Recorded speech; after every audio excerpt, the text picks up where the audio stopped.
Hello, I'm Dr. Sri Banerjee, certified astrologer, and in this installment I'll be going over more of Vedic astrology, namely bhavas in Vedic astrology. This is also otherwise known as the houses in Western astrology.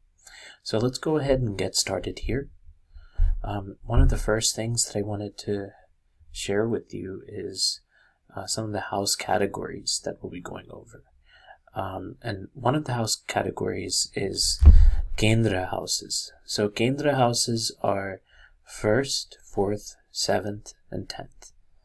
And then Trikona houses is 1st, 5th, and 9th. And I'm going to show you more categorizations afterwards.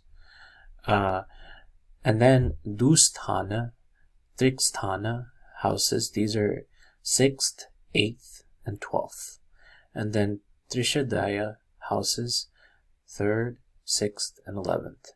And then Upajaya houses, 3rd, 6th, 10th, and 11th.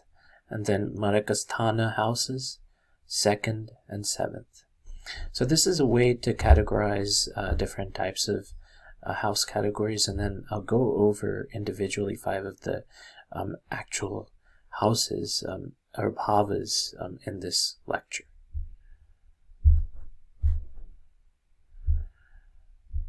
So just looking at some of the house names and in Sanskrit and also what they do.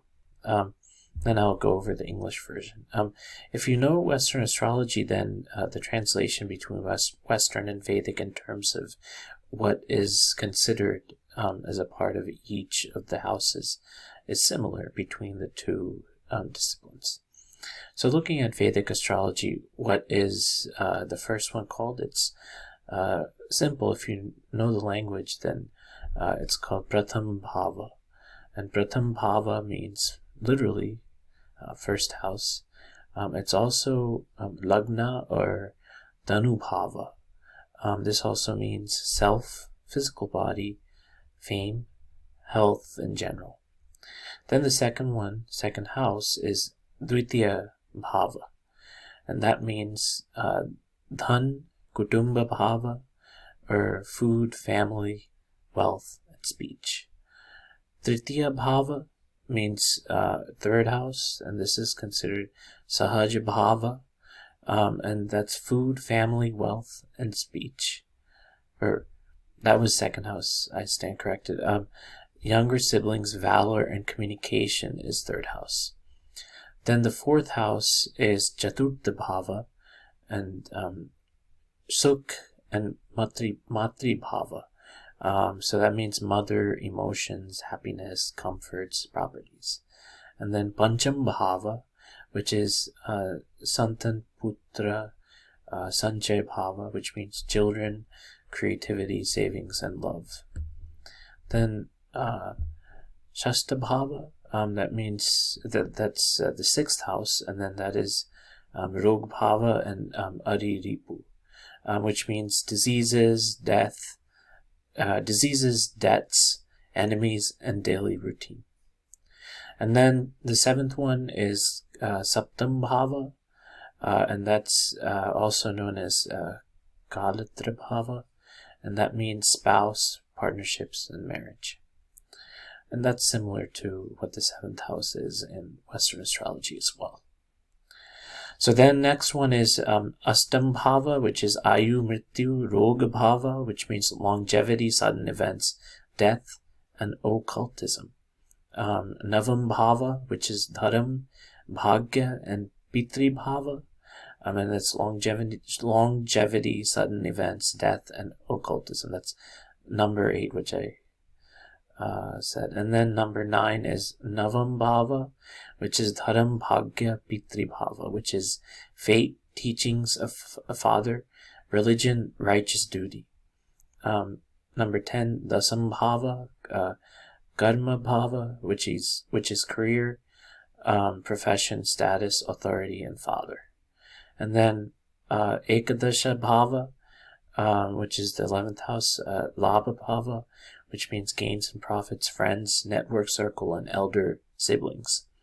And then finally, the 12th Dwadasha Bhava, which is Vyaya Bhava, or losses, spirituality, bed pleasures, and foreign lands. So that summarizes 12 of the bhavas, or 12 houses. Now what I'm gonna show you is in detail 5 of the houses or bhavas, and then some other classification systems for other houses. So the first house is known as Dhanubhava in Vedic astrology, meaning the house of the body.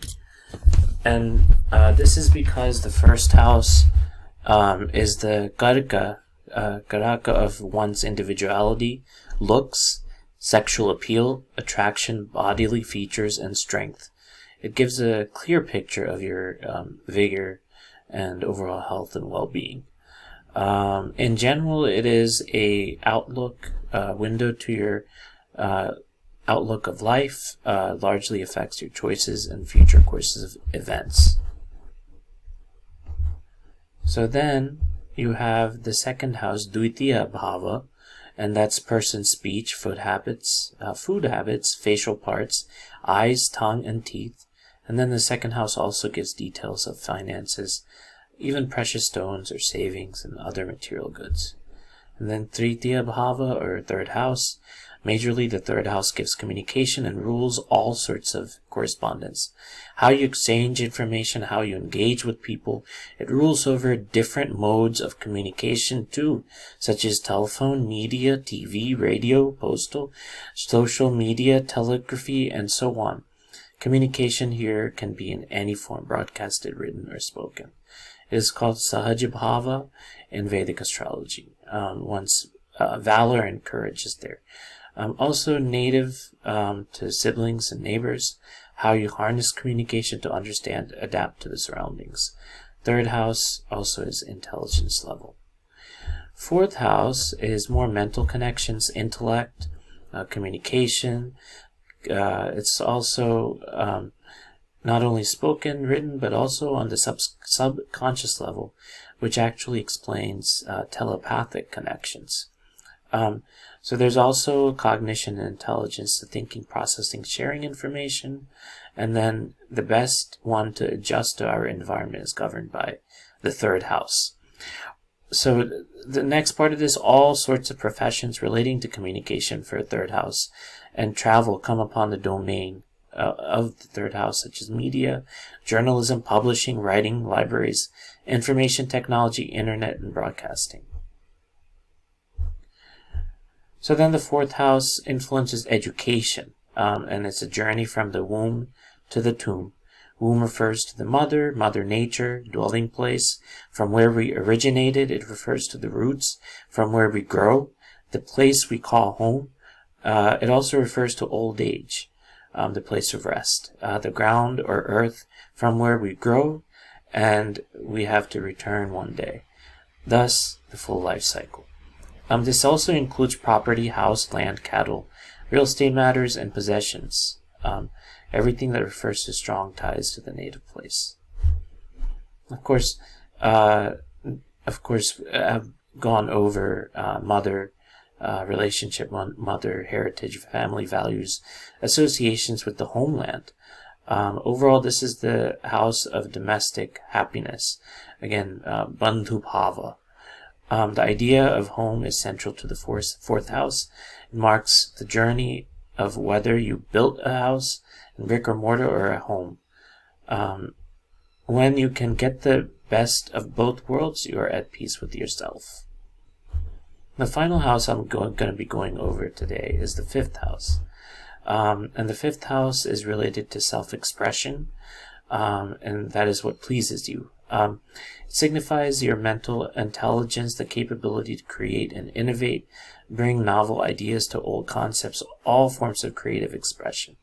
So good karma you performed in previous lives and how it manifests in the form of artistic abilities can also be seen through the fifth house.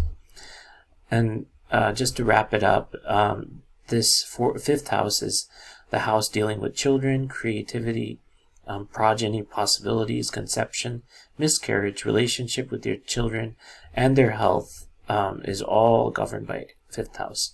Raising your children who are an extension of yourself is also a source of pleasure.